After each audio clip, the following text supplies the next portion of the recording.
On ne laisse pas sa mère seule devant une table dressée pour 4 personnes le soir de ses 65 ans. C'est une règle de base, une question d'éducation. Mais apparemment, l'éducation, c'est comme l'argenterie de grand-mère. Ça se perd quand on ne l'entretient pas. Je me souviens encore du bruit de la pendule dans le couloir, ce tic-tac lent et régulier, qui semblait se moquer de moi alors que le foie gras commençait à tiédir tristement dans l'assiette en porcelaine de Limoges. J'avais tout préparé, vous savez. J'avais mis les petits plats dans les grands, comme on dit chez nous. Il y avait ce confit d'oignon que mon fils Julien aimait tant quand il était petit, et j'avais ouvert une bouteille de Sauterne, un millésime 90, qui coûtait une petite fortune, juste pour voir ses yeux briller. Mais les chaises restaient vides et silencieuses. Il croyait sans doute que j'allais m'effondrer, que j'allais me faire toute petite et disparaître poliment comme une vieille meuble qu'on pousse dans un coin. Mais ils ne savaient pas à qui ils avaient affaire. Ils ne savaient pas qu'il y avait une clause morale dans mon cœur de mère et que la facture allait être salée, très salée. Il était 21h30 quand j'ai finalement compris qu'il ne viendrait pas. Mon téléphone posé sur la nappe blanche immaculée a vibré. Pas un appel, non, un appel aurait demandé du courage. C'était une notification, une simple petite alerte lumineuse qui a déchiré la pénombre de mon salon parisien. J'ai mis mes lunettes, celles que je laisse traîner sur le buffet en merisier, et j'ai regardé l'écran. C'était une photo sur ce réseau social que ma belle-fille Chloé adore tant, Instagram. J'ai dû plisser les yeux pour être sûre de ce que je voyais, car la lumière de l'écran était agressive. Sur la photo, il y avait un ciel bleu azur, une mer turquoise et le pont en teck d'un magnifique bateau.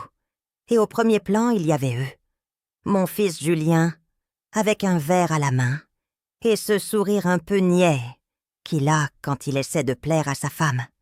Et elle, Chloé, ou devrais-je dire, la reine-mère, drapée dans un paréo transparent, les lèvres en cœur, avec une légende qui m'a fait l'effet d'une gifle en plein visage.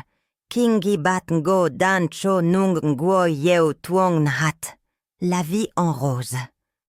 J'ai senti une boule se former dans ma gorge, une boule dure et froide. Il n'était pas bloqué dans les embouteillages du périphérique. Il n'avait pas eu une urgence au bureau.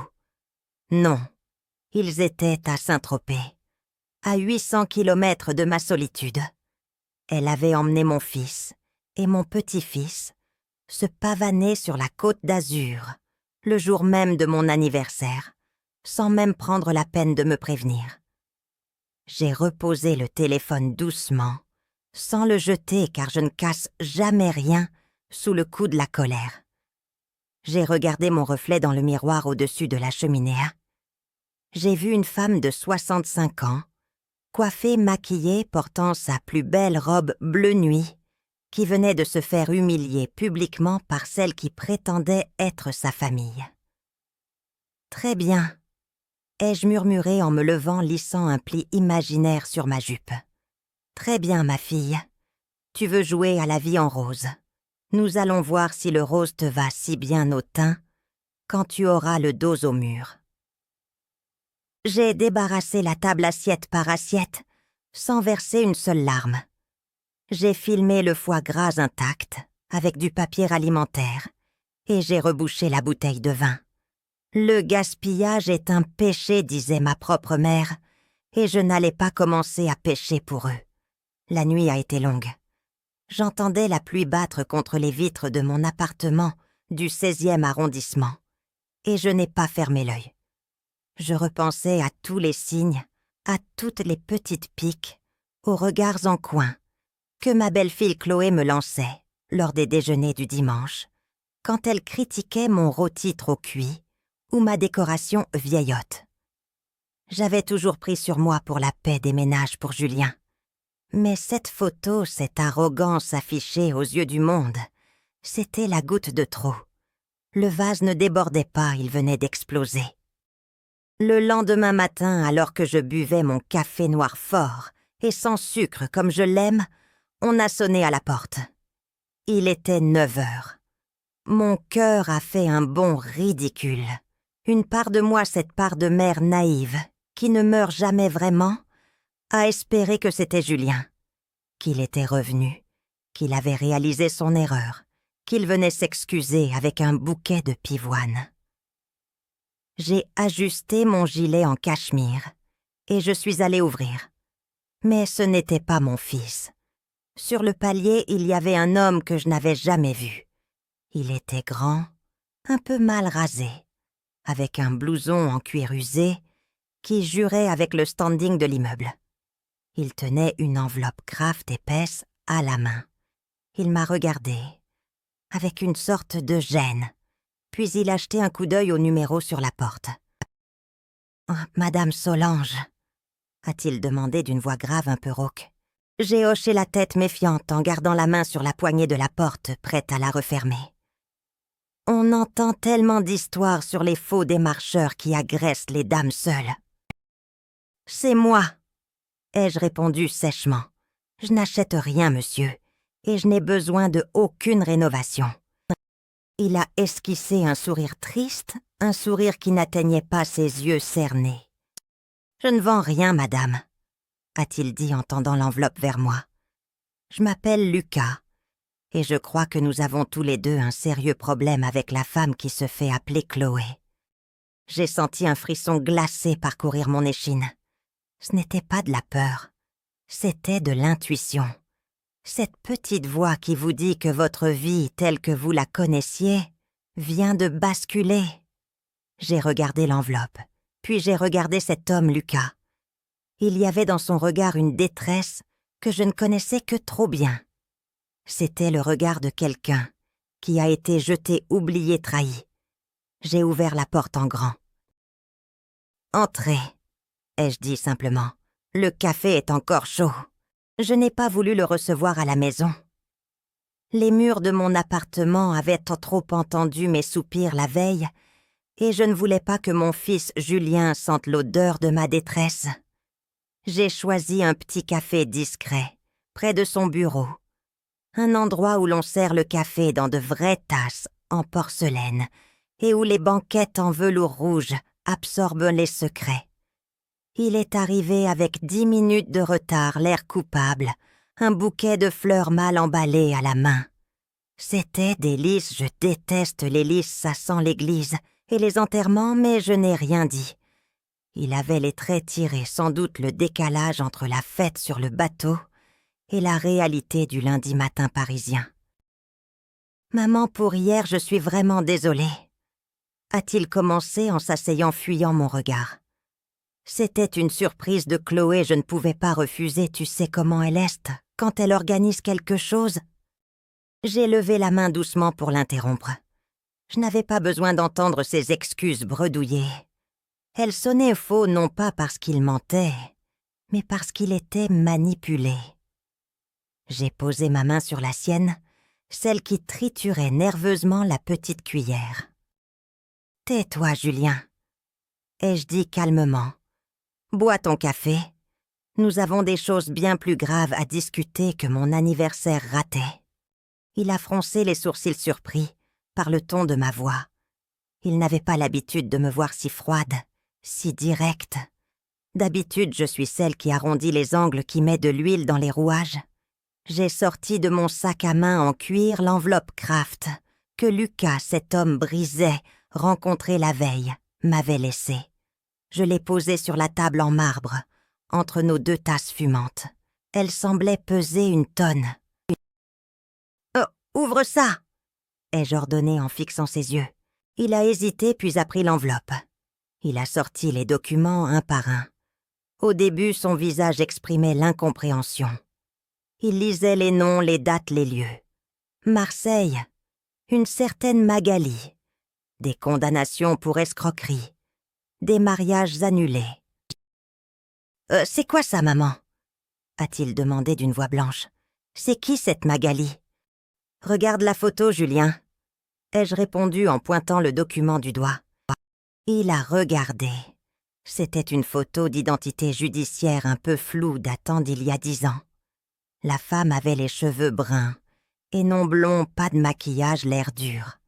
Mais c'était elle. C'était Chloé, ma belle-fille, sa femme. J'ai vu la couleur quitter le visage de mon fils. Il a ouvert la bouche, mais aucun son n'est sorti. « Continue », ai-je murmuré impitoyablement. « Regarde la page 3, le test ADN. » C'était le coup de grâce, je le savais. Lucas m'avait expliqué que son fils, le petit Léo, que Julien élevait comme le sien depuis 7 ans, était en réalité le fils biologique de Lucas. Julien a lu les pourcentages, les probabilités, la conclusion du laboratoire.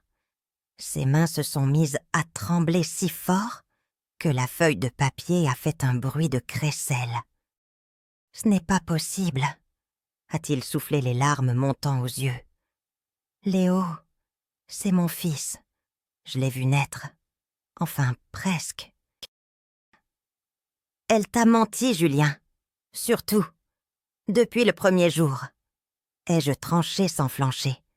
Mais ce n'est pas tout. Regarde le relevé bancaire à la fin. C'était la pièce maîtresse que j'avais obtenue ce matin même grâce à une vieille amie qui travaillait encore à la direction de sa banque.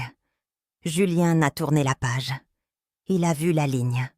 Un virement de 200 000 € vers un compte numéroté en Suisse. Et en bas, sa signature. Une signature parfaite, imitée avec une précision diabolique. Elle a vidé notre compte épargne-logement. A-t-il lâché la voix tremblante de rage cette fois? C'était pour l'appartement de Léo plus tard. Elle a signé à ma place. Il a bondi de sa chaise, renversant presque son café. Les clients des tables voisines se sont retournés, mais je n'ai pas bougé. « Je vais la tuer !» a-t-il sifflé entre ses dents, le visage rouge de colère. « Je vais rentrer et je vais la mettre dehors avec ses valises.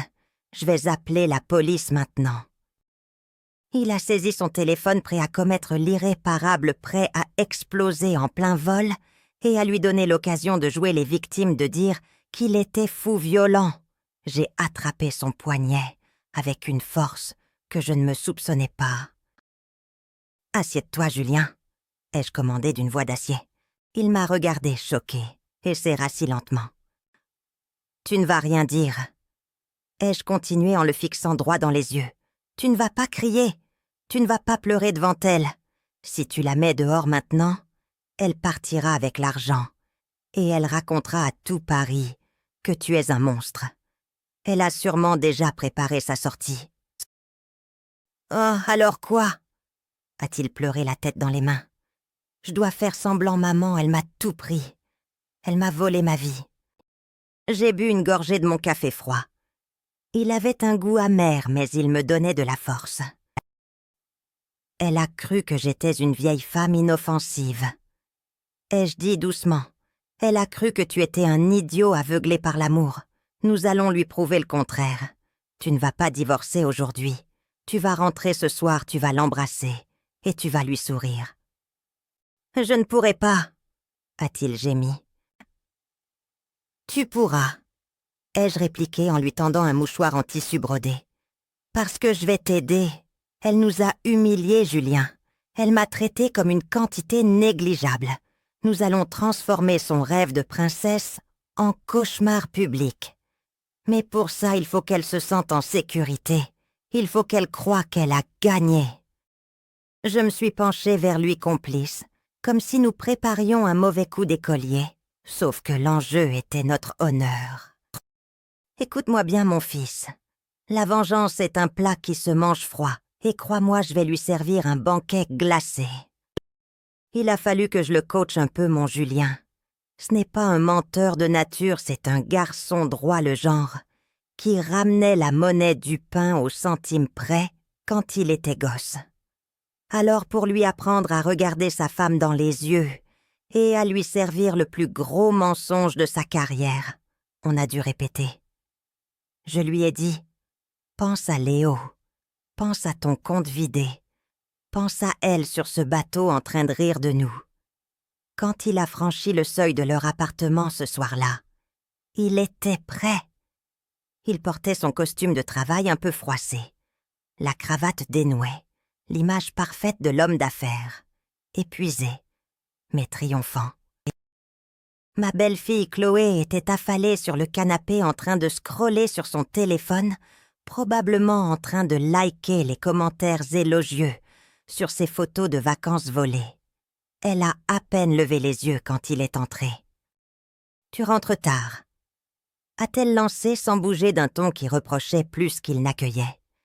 Julien a posé sa mallette lourdement sur le parquet. Il a pris une grande inspiration. « J'ai dû rester pour signer les préaccords », a-t-il dit d'une voix sourde, mais assez forte pour qu'elle lâche son écran. Elle s'est redressée, une lueur d'intérêt s'allumant dans ses yeux de chat. « Les préaccords, de quoi tu parles ?» a-t-elle demandé en posant son téléphone. Il s'est versé un verre d'eau, prenant son temps, laissant le silence s'installer. C'était du grand art. « La vente de la société Chloé, le groupe américain. Ils ont accepté notre prix. » Il a fait une pause, puis a lâché le chiffre magique, celui que nous avions choisi pour l'appâter comme une mouche sur du miel. 10 millions d'euros, la signature finale est dans 2 semaines.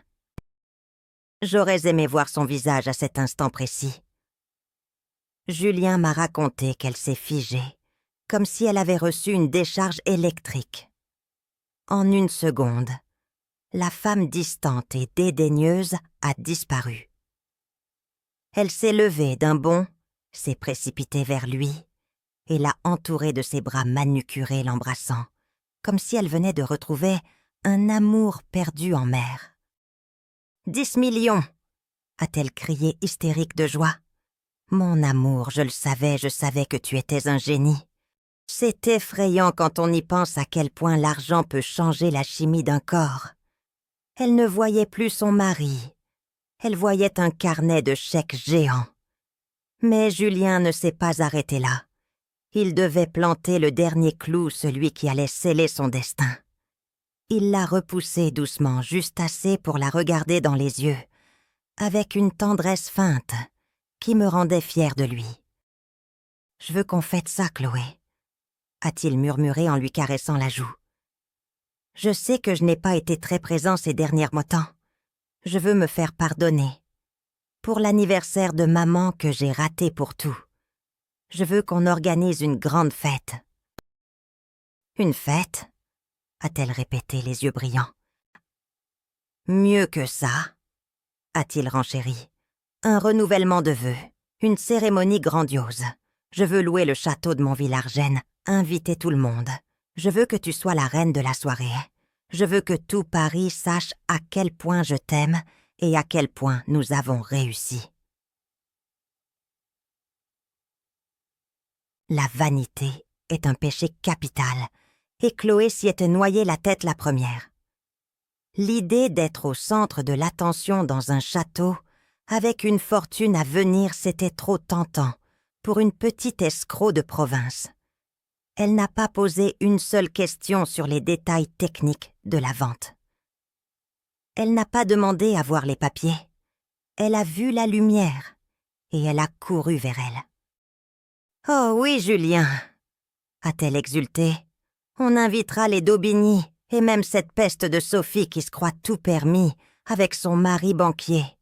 Ils vont en mourir de jalousie. » Dès le lendemain, la machine s'est emballée. Elle a pris le contrôle de l'organisation avec une frénésie maladive. Elle a appelé les traiteurs les plus chers, réservé des fleuristes qui travaillent pour l'Élysée, et contacté tous les journalistes de la presse People qu'elle pouvait trouver sur les réseaux sociaux. Elle voulait que ce soit l'événement de l'année. Mais il y avait un problème, l'argent de la vente n'était pas encore là, et elle avait déjà vidé leur compte secret. C'est là que son vrai visage, celui que nous avions vu dans le dossier de Lucas, est ressorti. Julien m'a dit qu'il l'avait entendue au téléphone enfermée dans la salle de bain, parlant à voix basse, mais agressive. « Je te dis que l'argent arrive. sifflait-elle à son interlocuteur. « C'est une question de jours. Prête-moi les 50 000 pour la robe. Je te rembourse le double dans 3 semaines. Le double, tu as ma parole. » Elle empruntait à des usuriers. Elle engageait des sommes folles sur une promesse de vente qui n'existait pas pour s'acheter une robe de haute couture, une pièce unique incrustée de cristaux digne d'une princesse de conte de fées. Elle creusait sa propre tombe avec une pelle en or, et elle le faisait avec le sourire. Moi, de mon côté, je préparais ma tenue. Je n'avais pas besoin de haute couture. J'avais juste besoin de ma dignité et du petit dossier que je gardais précieusement dans mon coffre-fort. Le piège était tendu, et la souris venait de mordre le fromage à pleines dents.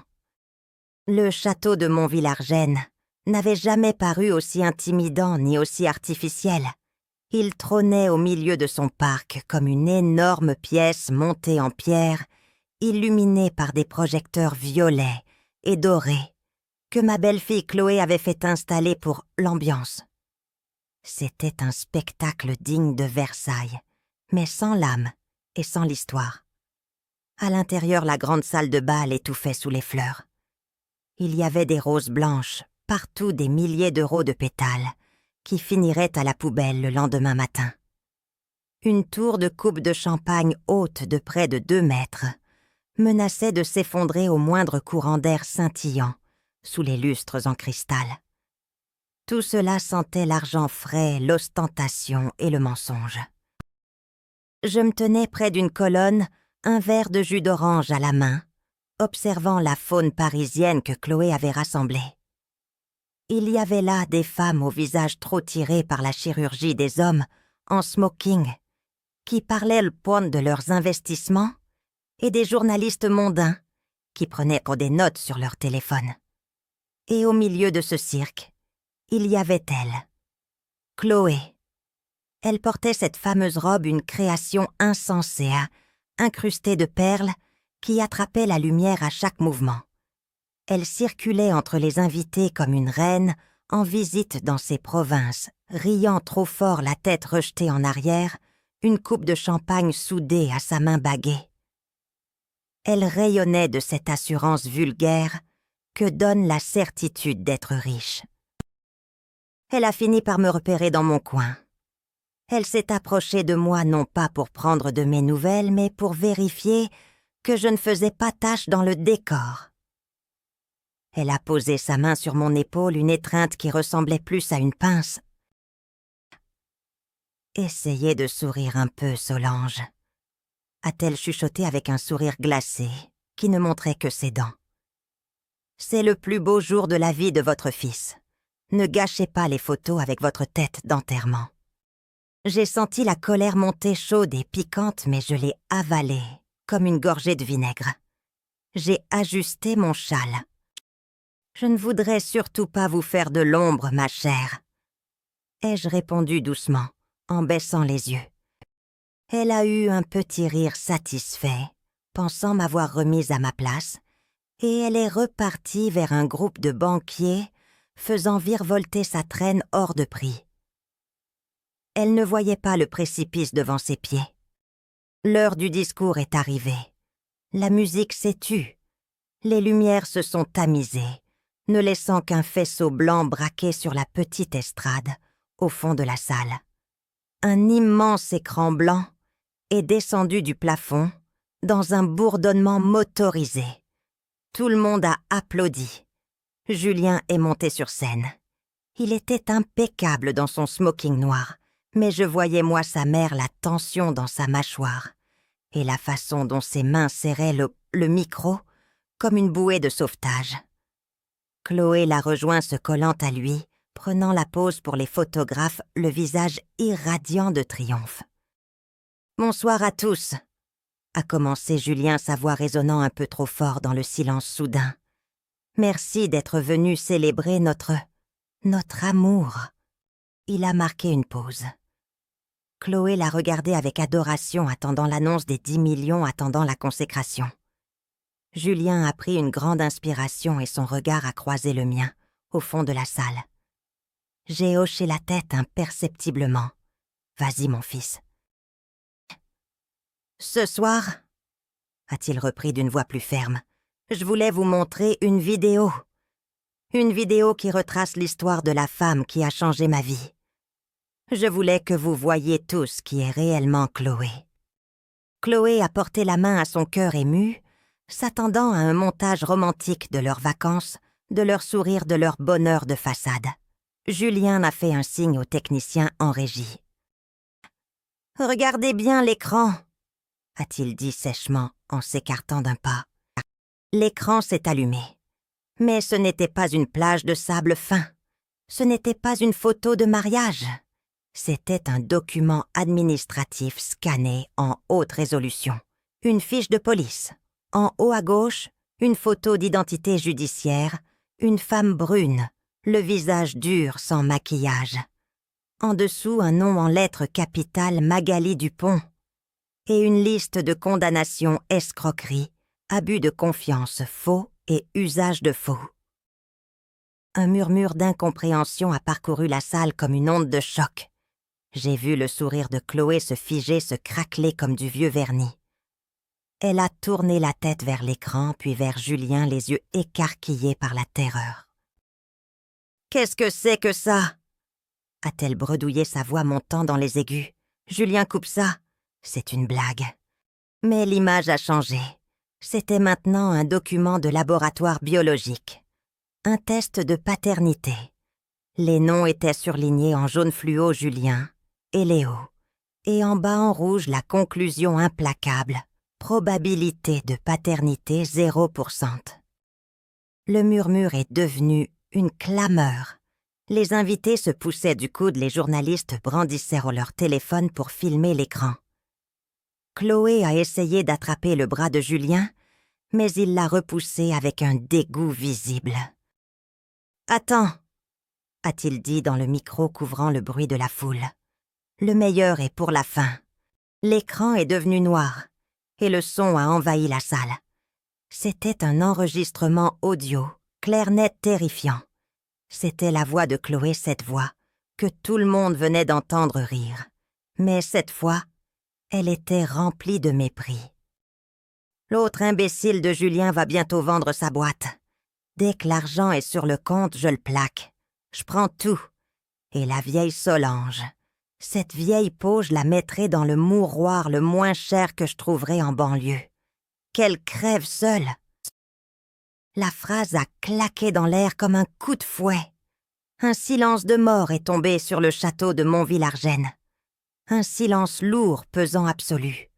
Tous les regards, absolument tous, se sont tournés vers Chloé. Elle était la seule au milieu de la scène dans sa robe à 50 000 € nue, devant la vérité. Elle a ouvert la bouche pour nier, pour crier, mais aucun son n'est sorti. Elle était piégée et elle le savait. Et moi, dans l'ombre de ma colonne, j'ai posé mon verre. Le spectacle ne faisait que commencer. Le silence qui pesait sur la salle de bal était si lourd qu'on aurait pu entendre une épingle à cheveux tomber sur le parquet ciré. Ma belle-fille Chloé, ou plutôt Magali, tremblait de tout son corps seule sous le faisceau du projecteur qui ne la lâchait pas. Elle ressemblait à une biche aveuglée par les phares d'un camion, mais une biche qui portait des diamants volés. C'est à ce moment-là que le rideau de velours rouge sur le côté de l'estrade a bougé. Une silhouette est apparue. C'était Lucas. Il avait troqué son blouson en cuir élimé pour une veste de costume propre, mais il gardait cette allure solide protectrice. Il ne marchait pas seul. Il tenait fermement la main de mon petit-fils Léo. J'ai senti une main serrer mon cœur. Le petit avait un gros casque anti-bruit sur les oreilles, un de ces casques colorés qu'on met aux enfants dans les concerts. Il regardait autour de lui avec ses grands yeux innocents, voyant les lumières, les gens, mais n'entendant pas la violence des mots, ni les insultes, ni la voix de sa mère qui venait de le trahir. Lucas avait pensé à tout. Il voulait protéger son fils de la boue. Il s'est avancé jusqu'au bord de la Seine, toisant la femme qui lui avait volé 7 années de paternité. « C'est fini, Magali. a-t-il dit d'une voix calme qui portait loin même sans micro. Elle a sursauté en entendant son vrai nom. Elle a tendu les mains vers l'enfant, un geste théâtral désespéré. « Léo, mon bébé, viens voir maman », a-t-elle crié. Mais Léo n'a pas bougé. Il ne l'entendait pas. Il serrait la main de son vrai père, cet homme qu'il apprenait à peine à connaître, mais qui instinctivement lui offrait une sécurité qu'il n'avait jamais eue. Lucas a tiré doucement l'enfant derrière lui, faisant barrière de son corps. « Ne l'appelle plus jamais comme ça !» a grondé Lucas. « Tu t'es servi de lui comme d'un accessoire de mode pour tes photos. Tu t'es servi de lui pour piéger Julien. Mais c'est terminé. Il rentre avec moi. » Chloé a voulu se jeter sur eux, ses ongles manucurés, transformés en griffes prêtes à tout pour reprendre son otage, sa caution morale. Mais elle n'a pas eu le temps de faire 3 pas. Les grandes portes en chêne du fond de la salle se sont ouvertes à la volée. 2 hommes en uniforme bleu marine sont entrés suivis de 2 autres, la gendarmerie nationale. Ils n'avaient pas besoin d'invitation.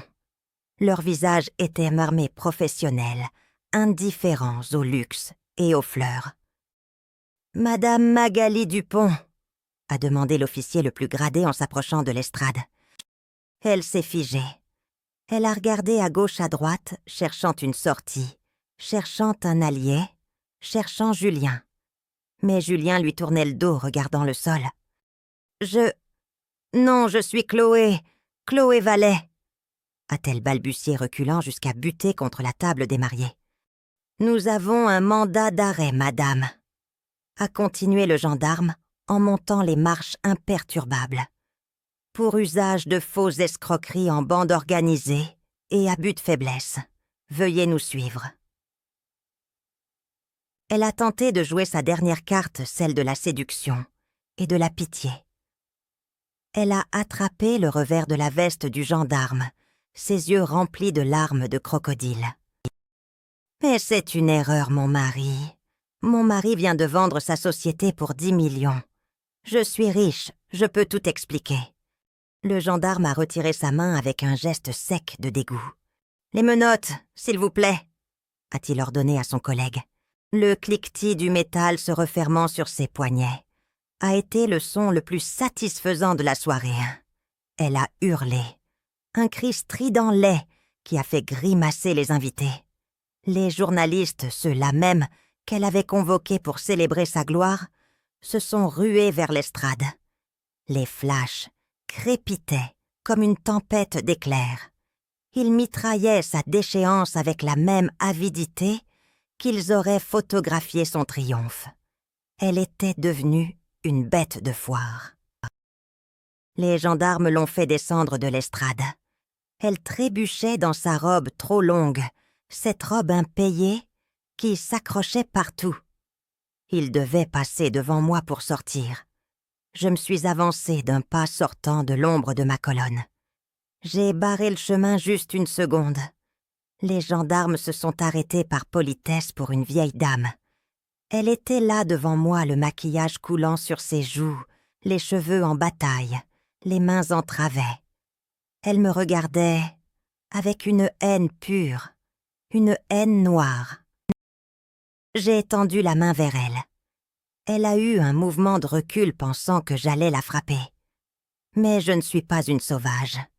J'ai simplement remis en place une bretelle de sa robe qui avait glissé sur son épaule, un geste maternel presque tendre, mais froid comme la mort. Je me suis penchée à son oreille, ignorant le vacarme autour de nous. « Tu voulais être célèbre, ma fille. » ai-je murmuré doucement. « Tu voulais que tout Paris parle de toi? C'est réussi. Regarde tous ces photographes. Souris un peu. Demain matin, tu seras en première page. » J'ai reculé et j'ai fait un petit signe de tête aux gendarmes pour leur indiquer que j'avais terminé. Ils l'ont emmené vers la sortie sous les huées de ses propres amis. Je l'ai regardé disparaître dans la nuit, englouti par les gyrophares bleus qui tournaient devant le château lavant enfin l'honneur de ma famille. Une fois les gyrophares bleus disparus dans la nuit, emportant avec eux celle qui avait empoisonné notre existence, le château de Montvillargennes s'est vidé à une vitesse stupéfiante. C'est fascinant, vous savez, de voir à quelle vitesse les amis disparaissent quand le parfum du scandale remplace celui du champagne. Ils filaient tous vers leur voiture de luxe, le téléphone collé à l'oreille, déjà en train de raconter l'histoire à tout Paris, transformant le drame de notre vie en anecdotes croustillantes pour leur prochain dîner mondain. Je les regardais faire assises sur une chaise de style Louis XV, mes pieds me faisant un peu souffrir dans mes escarpins, mais le cœur léger comme une plume. Il ne restait bientôt plus que le personnel, qui commençait à ramasser les verres brisés, et une poignée de créanciers, qui avaient l'air beaucoup moins festifs tout à coup. Le chef des traiteurs, un homme rougeau, qui avait passé la soirée à courber l'échine devant Chloé, s'est avancé vers Julien avec une démarche lourde. Il tenait une facture longue comme le bras, et il ne souriait plus du tout. « Monsieur !» a-t-il aboyé en agitant le papier sous le nez de mon fils. « C'est regrettable vraiment tout ce cirque, mais qui va régler tout ça ?» La note s'élève à 75 000 €. Et je ne parle pas des fleuristes, ni de la location de la salle qui attendent derrière. Julien, mon fils, s'est redressé. Il a délacé son nœud papillon avec une lenteur exaspérante pour l'autre. Il avait retrouvé sa dignité, celle que je lui avais inculquée et qu'il avait failli perdre. « Je vous conseille de relire le contrat, monsieur », a-t-il répondu calmement sans même jeter un œil au montant. Le traiteur a froncé les sourcils interloqués. « Comment ça ?» a-t-il grogné. « C'est votre mariage, non ? Regardez la signature au bas de la page » a poursuivi Julien d'une voix posée. « Ce n'est pas la mienne. C'est celle de Madame Chloé Vallet, ou plutôt Magali Dupont. Nous sommes sous le régime de la séparation de biens, et cette dépense est manifestement excessive et personnelle. Je n'ai rien commandé. »« Mais elle vient d'être arrêtée !» a balbutié le traiteur, la panique gagnant sa voix. « Elle n'a pas un sou, et la vente de votre société, les 10 millions, elle a dit que vous étiez riche. » Julien a eu un petit rire sec, un rire sans joie qui a glacé l'atmosphère. « Il n'y a pas de vente, monsieur. Il n'y a pas de 10 millions. Il n'y a jamais eu de 10 millions. C'était un conte de fées pour attraper une sorcière. » Le visage du traiteur est devenu blême. Il a compris d'un coup qu'il ne verrait jamais la couleur de son argent. Il s'est tourné vers les fleuristes et le gérant du château qui attendaient à leur tour, quelques mètres plus loin, et j'ai vu la nouvelle se répandre parmi eux comme une traînée de poudre. Ils allaient devoir se battre contre une femme en prison ruinée et criblée de dettes auprès d'usuriers, bien plus dangereux qu'eux. C'était cruel pour ces commerçants peut-être, mais c'était le prix de leur avidité à vouloir servir une reine de pacotille, sans jamais vérifier sa solvabilité. Je me suis levée, lissant ma robe bleu nuit, et j'ai rejoint mon fils. Il m'a pris le bras avec une tendresse que je ne lui avais pas connue depuis des années. « On rentre, maman ?» a-t-il demandé doucement. « Oui, mon chéri » ai-je répondu en serrant son coude. « Laisse-les avec leurs factures impayées. Nous avons mieux à faire. » Nous avons traversé la salle de bal dévastée, marchant sur les pétales de roses écrasés, qui jonchèrent le sol comme les débris d'une bataille terminée. Dehors, l'air était frais, pur, débarrassé de cette odeur entêtante de lys et de mensonges. Lucas nous attendait près de sa voiture, une vieille berline fiable garée loin des emplacements VIP, avec Léo profondément endormi sur la banquette arrière. Pas de limousine, pas de chauffeur, juste la réalité brute et rassurante. « Ils sont partis », a demandé Lucas en nous voyant arriver, s'appuyant contre le capot. « Ils sont en train de réaliser qu'ils se sont fait avoir par plus fort qu'eux », a répondu Julien, en tendant la main vers Lucas. Merci. Pour tout. Vraiment. Lucas a serré la main de mon fils, un sourire timide aux lèvres. « Oh, c'est moi qui te remercie, Julien, » a-t-il dit avec émotion. « Tu as été un père pour lui, quand je ne pouvais pas l'être. Ça, je ne l'oublierai jamais. » C'était un moment étrange, suspendu dans la nuit. Deux pères pour un même enfant unis par la trahison d'une même femme. Il n'y avait pas de jalousie, juste un immense soulagement partagé. La montagne de dettes, la honte publique, la prison, les gros titres des journaux du lendemain, tout cela était maintenant le problème exclusif de Chloé. Elle avait voulu la vie de château, elle avait eu la chute de la monarchie. Et nous étions debout. Fatigués, certes, mais debout. Le lendemain matin, je suis descendue au kiosque à journaux du coin de la rue, comme je le fais tous les jours, depuis 30 ans. Mais ce matin-là, le pavé parisien me semblait plus léger sous mes pieds. Il pleuvinait une de ces petites pluies fines et grises, typiques de Paris, mais pour moi c'était comme si le soleil brillait. J'ai tendu 2 € au marchand Monsieur Costa, qui me connaît bien. Il m'a regardé, avec des yeux ronds, la bouche entr'ouverte. « Madame Solange !» a-t-il bégayé en me tendant le journal. « Vous avez vu, c'est votre belle-fille, non ?» J'ai pris le journal sans trembler. Elle était là, en première page exactement comme je le lui avais prédit. Ce n'était pas la photo glamour qu'elle espérait.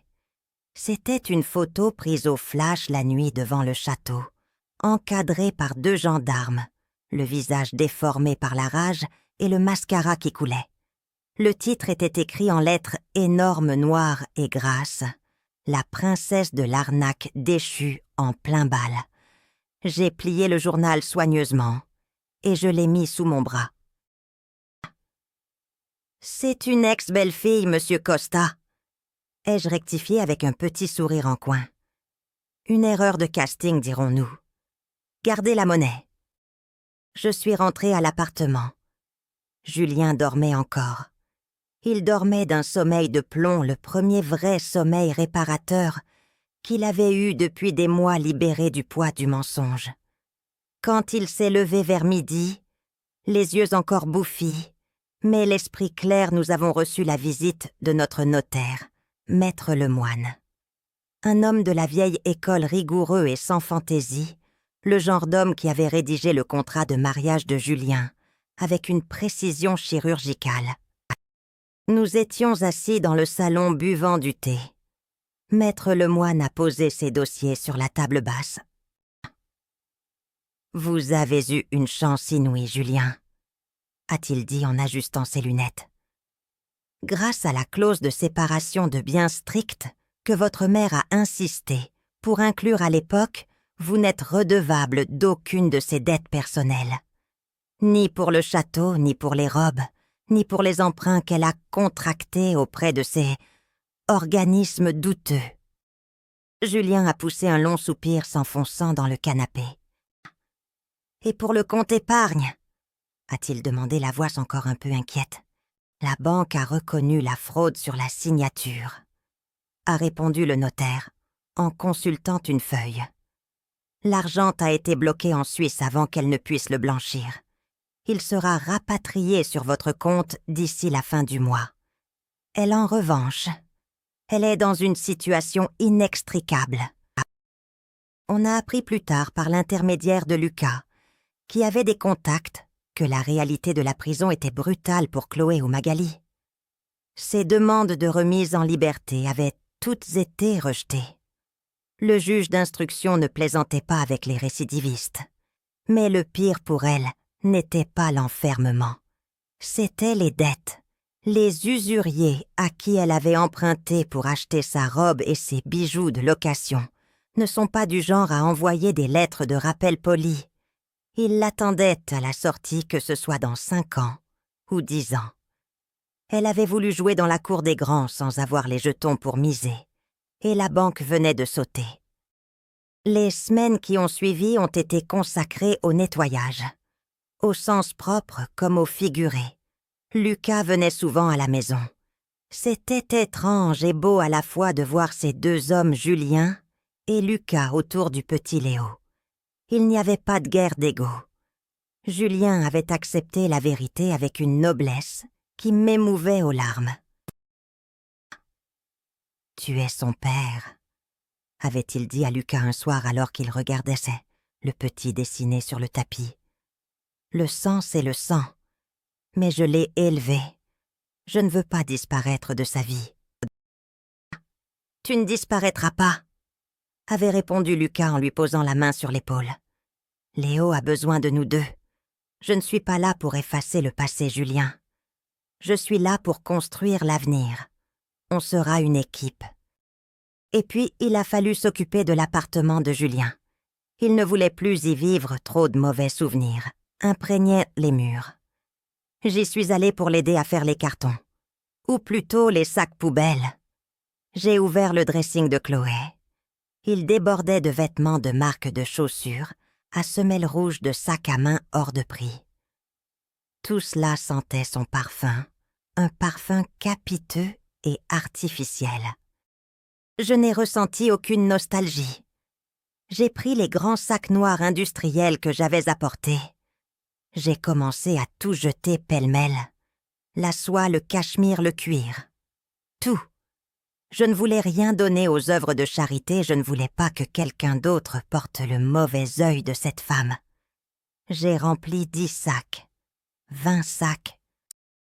À un moment, je suis tombée sur une petite boîte au fond d'un tiroir.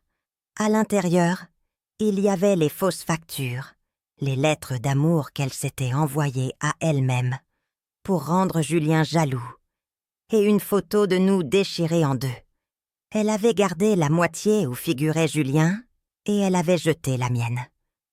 J'ai regardé ce petit tas de méchanceté pure. J'ai sorti mon briquet de mon sac à main, celui que je garde, pour allumer les bougies à l'église. J'ai mis le feu à la photo là au-dessus de l'évier en inox. J'ai regardé le papier se recroqueviller, noircir et tomber en cendres. « Adieu, Magali », ai-je murmuré alors que la dernière flamme s'éteignait. « Tu ne nous feras plus jamais de mal. » L'appartement était vide. Il résonnait. Mais ce n'était pas un vide triste. C'était un vide propre. Un tableau blanc prêt à être repeint. Nous avons fermé la porte à double tour, laissé les clés à l'agence immobilière et nous ne nous sommes pas retournés. Une page était tournée, une page lourde et sombre, et nous étions prêts qu'à écrire la suivante. Il s'est écoulé un an jour pour jour, depuis cette fameuse soirée au château. Mais aujourd'hui, le décor n'a plus rien à voir avec les dorures clinquantes et les fleurs artificielles de la région parisienne. Je suis assise sous une tonnelle, à l'ombre d'une vigne vierge, qui laisse filtrer quelques rayons d'un soleil doux. Nous sommes en Provence, dans une vieille bastide aux volets bleus que Julien a louée pour l'été. L'air sent le thym, la lavande séchée et la terre chaude. Ici, le seul bruit que l'on entend, c'est le chant incessant des cigales, ce crissement rythmé qui berce les après-midi du sud, bien loin des sirènes de police et des ragots de la capitale. Je regarde la table dressée devant moi. Une simple nappe à carreaux rouges et blancs, du pain de campagne, croustillant une carafe d'eau fraîche, avec des tranches de citron, et une bouteille de rosé local qui perle de condensation. Il n'y a pas de foie gras, pas de caviar, juste une salade de tomates du jardin avec un filet d'huile d'olive. Et pourtant, c'est le plus beau festin auquel j'ai jamais assisté. Parce que les chaises, cette fois, ne sont pas vides. Julien est là en chemise de lin blanc, les manches retroussées. Il a repris des couleurs. Il a perdu ce pli soucieux qu'il avait entre les sourcils quand il vivait avec elle. Il rit. Un rire franc sonore qui fait vibrer sa poitrine. Il rit parce que Lucas, assis en face de lui, vient de raconter une blague idiote en essayant de déboucher une autre bouteille. C'est étrange la vie. Qui aurait cru que l'homme qui a brisé le secret de sa paternité deviendrait son meilleur ami? Ils sont là tous les deux comme deux frères, que le destin aurait séparés, puis réunis par l'amour d'un même enfant. Et Léo? Mon petit Léo court entre les oliviers, un peu plus loin, poursuivant un papillon jaune avec des cris de joie. Il a grandi. Il a les yeux de Lucas et le sourire de Julien. Il sait maintenant qu'il a deux papas. Papa Julien, pour les histoires du soir et l'école, et papa Lucas, pour le football et les week-ends d'aventure. C'est une famille un peu bancale, aux yeux des gens bien pensants, peut-être une famille recomposée sur des ruines. Mais c'est une famille solide. Une famille qui ne ment pas. Julien n'a pas vendu sa société 10 millions d'euros, bien sûr. C'était un leurre. Mais il a gardé l'essentiel, son intégrité, son travail et ses économies que nous avons sauvées in extremis. Il a rencontré une jeune femme, une institutrice du village voisin, douce et discrète. Elle passera peut-être prendre le café tout à l'heure. Il prend son temps. Il a appris la leçon. On ne construit pas le bonheur sur du sable, ni sur des comptes en Suisse imaginaires. Quant à elle, Magali. Je n'aime pas prononcer son nom, cela laisse un goût amer sur la langue, comme un fruit pourri. Les nouvelles nous parviennent parfois par bribes.